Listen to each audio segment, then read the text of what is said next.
Hi, leaders. Thanks for watching the Weekly Connect for our fourth week in January. We are moving through our parable lessons, and this week our parable is from Luke 12, 13 through 21, and we're going to be teaching the kids about the rich fool. So when they come into the classroom, our first activity will be needs and wants. They'll have this worksheet, so they can go ahead and color this in and get them to start thinking about things they need and things they want. They will also have each of them will have a page full of these haystacks, which they can cut out. And the haystacks have words on them, like a new pet, food, lots of money, things as that. And then you have some blank as well. You have some blank haystacks for the kids to write in. So in this haystack, I wrote in a new car. So a new car, is that a need or a want? I put it right there. I stacked up my haystack in my barn as a want. And then this one I wrote down Jesus. And Jesus is definitely a need. So the kids will continue to cut these out, come up with different ideas of things that they need and want, and fill up their barns just like that. And that will be an easy way to transition into our story time. When they get into the story room, if you are the storyteller, you can either just show the video that, again, we have the video on the parable. You can use that to supplement your teaching, or you can go ahead and just go through the script that is written out in your curriculum as well. So when Jesus was teaching, he had a gentleman come up to him and asked him to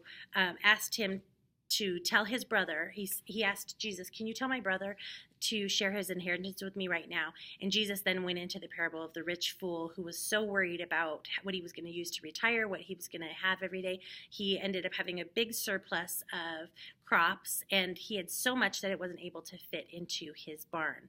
And then rather than maybe give it away or think of other ways he could help other people, he decided, oh, this is quite a conundrum. What am I going to do? I have so many crops. What can I do? My barn is too small.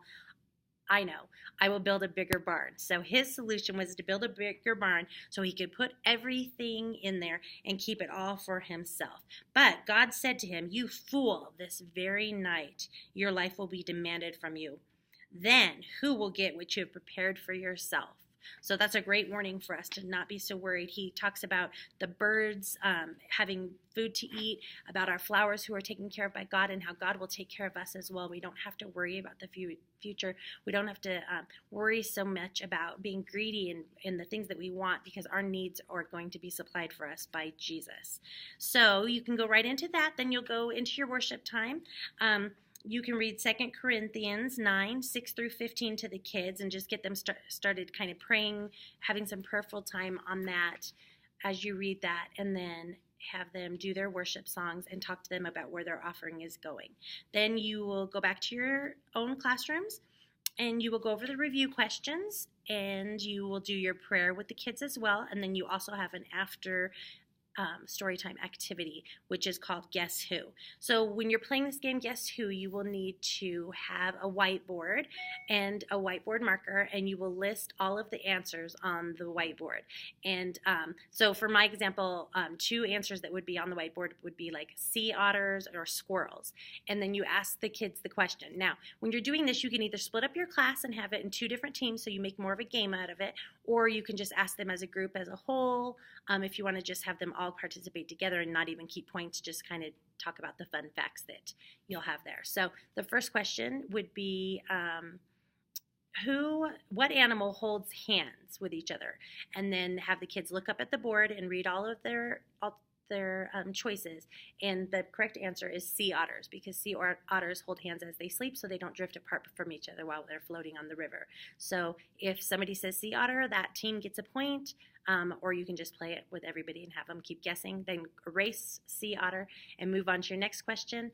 There's also a question about what animal plants the most trees? And the answer would be squirrels. Squirrels do, because they hide their acorns and they end up forgetting where they are, and trees are sprouted from them. So just fun questions for you to go over with the kids, and a fun thing for you to do on a little Guess Who activity. And then if you have more time, or if you have older kids, you might want to consider doing the bonus activity that is also in your curriculum, and have the kids write down things that are worrying them, things that are burdensome to them, and have them just write them out for themselves, and then crumple up the piece of paper and throw it away. It's just them getting freed from their worries, doing things such as that.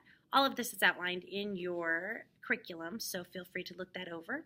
And then our Bible work for next week, we're going to be moving through Luke again, Luke 15:11-32, and you're going to be teaching the prodigal son. So thank you so much for watching this. I hope that this helps you with your lesson. If you have any questions or concerns, go ahead and give me a call or talk to your campus director. And we'd love to help you out with that. If you have any need for prayer, we would love to pray for you individually. So just give us a call or shoot me an email, and I'd love to do that as well. If you have any suggestions for how to make these videos more helpful and more useful for you, you can let me know that as well. So thank you so much for watching, and I hope you have a blessed week and happy teaching.